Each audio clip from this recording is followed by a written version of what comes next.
Assalamualaikum warahmatullahi wabarakatuh. Halo teman-teman semuanya, kembali lagi bersama saya Fahri Auzon Akbar dari Fakultas Ilmu Komputer Universitas Singapura Bangsa Karawang.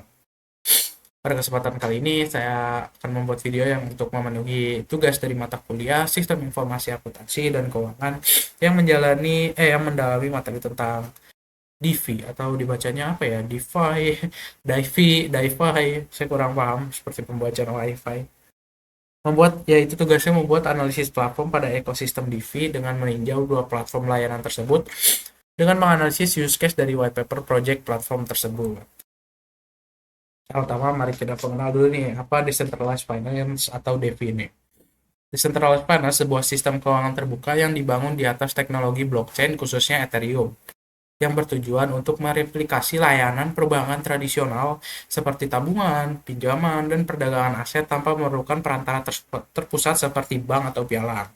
Dalam sistem DeFi ini, peran pihak ketiga yang biasanya memegang uang kita ini digantikan oleh smart contract atau kode program yang berjalan secara otomatis. Ini berarti transaksi tidak lagi bergantung pada kepercayaan kepada institusi, melainkan pada verifikasi kode kriptografinya.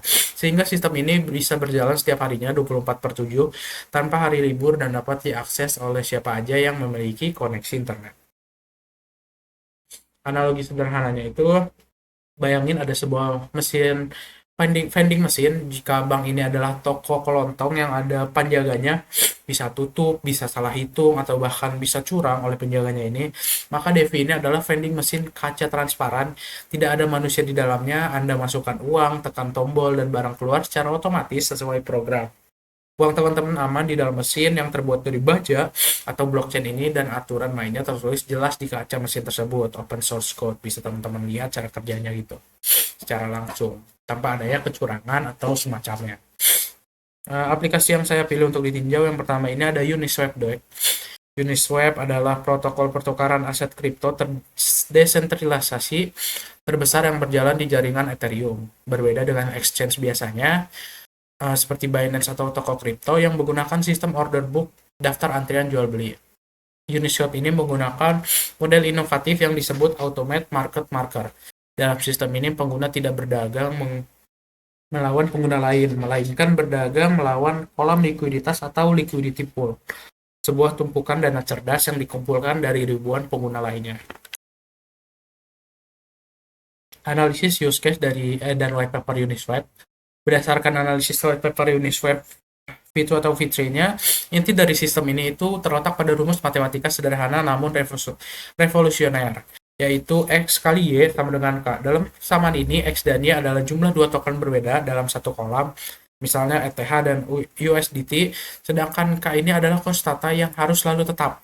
Smart contract Uniswap menggunakan rumus ini untuk menentukan harga aset secara otomatis, teman-teman. Jika seseorang membeli ETH akan mengurangi jumlah X, maka sistem akan otomatis menaikkan harga ETH agar nilai K tetap seimbang. Use case utamanya adalah memungkinkan siapa saja untuk menukar atau swap token secara instan tanpa perlu menunggu adanya penjual, serta memungkinkan siapa saja menjadi penyedia likuiditas dan mendapatkan imbal jasa biaya transaksinya. Di aplikasi yang kedua, pilihan yang kedua itu ada AAV yang akan saya tinjau. The Decentralized Liquidity Protocol. AAV adalah protokol pasar likuiditas non kustodial berbasis blockchain yang merevolusi sistem perbankan tradisional dengan memungkinkan aktivitas simpan pinjam aset kripto secara terdesentralisasi tanpa perantara.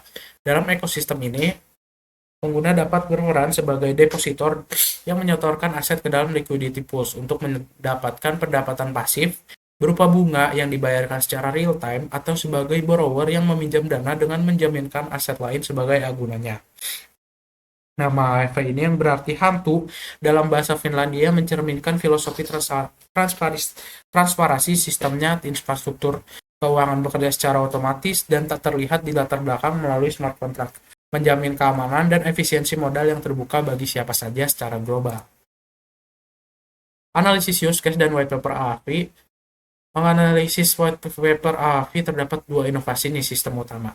Pertama adalah token interest bearing token saat Anda menyetor 100 USDT ke AV, sistem langsung menyetak dan mengirimkan 100 AUSDT ke dompet Anda. Token A ini unik karena saldonya akan bertambah sendiri setiap detik di dalam dompet Anda sebagai representasi bunga tanpa perlu klaim manual. Inovasi kedua yang tercatat di white paper adalah flash loans, pinjaman kilat. Ini adalah fitur di mana developer bisa meminjam dana dalam jumlah terbatas, misal 100 miliar rupiah tanpa jaminan sama sekali. Tanpa jaminan sama sekali, asalkan dana tersebut dikembalikan dalam satu blok transaksi yang kurang dari 15 detik. Jika gagal bayar, sistem akan membatalkan transaksi seolah-olah tidak pernah terjadi.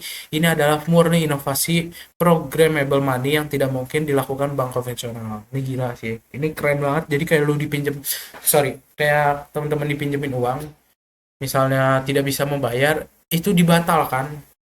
Misalnya teman-teman mengalami kerugian dalam aplikasi tersebut, itu dibatalkan peminjaman uangnya, tidak ada pembayaran ulang, dan kalau mendapatkan untung ya teman-teman ambil untungnya aja, uang yang dipinjam itu akan dibalikin. Cuma saya kurang tahu apakah ada bunganya atau semacamnya. Analisis ekosistem dan resikonya. Jika kita membedah ekosistemnya, Uniswap dan AAV ini memegang peran vital yang berbeda. Uniswap berfungsi sebagai money changer robot yang menjamin ketersediaan likuiditas pertukaran mata uang. Sementara AAV berfungsi sebagai bank robot yang menjamin efisiensi modal melalui sifat pinjam. Keduanya bersifat composable seperti Lego. Aset yang didapat dari Uniswap bisa langsung didepositkan ke AAV dan token dari AAV bisa diperdagangkan lagi. Interkoneksi ini menciptakan sistem keuangan yang sangat efisien modal namun kompleks. Meskipun canggih, analisis sistem DeFi tidak lengkap tanpa membahas resikonya. Karena tidak ada manusia yang mengelola, resiko terbesar bukan pada korupsi pegawainya, melainkan pada bug, pada kode, smart contract vulnerability. Jika ada celah pada logika algoritma di white paper yang terlewat saat pengkodean, dana di dalam kolam bisa dikuras oleh peretas. Oleh karena itu, audit code menjadi standar keamanan utama dalam proses bisnis DeFi, menggantikan fungsi audit keuangan tradisional. Oke, di sini ada peninjauan aplikasi Uniswap, tapi logonya AAV ya. Maaf, di sini ada keliru. Jadi sebenarnya saya akan meninjau aplikasi Uniswap doang, karena AAV ini nggak ada di Play Store, sepertinya di berbentuk website. Jadi ya saya akan melihat secara langsung Uniswap doang.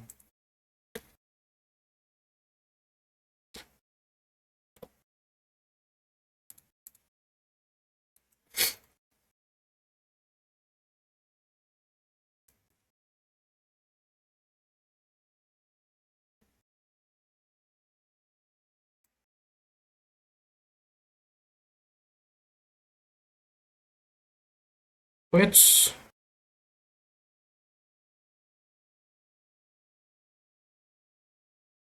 saya akan oke.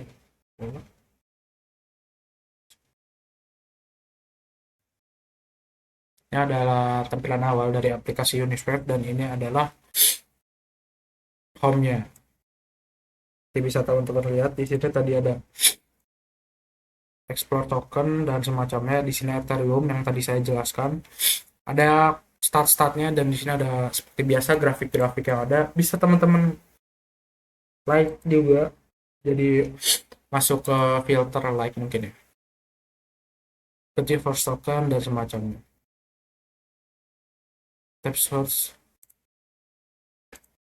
swipe. Di sini ada buy atau sell, send dan juga receive. Ini ada swipe.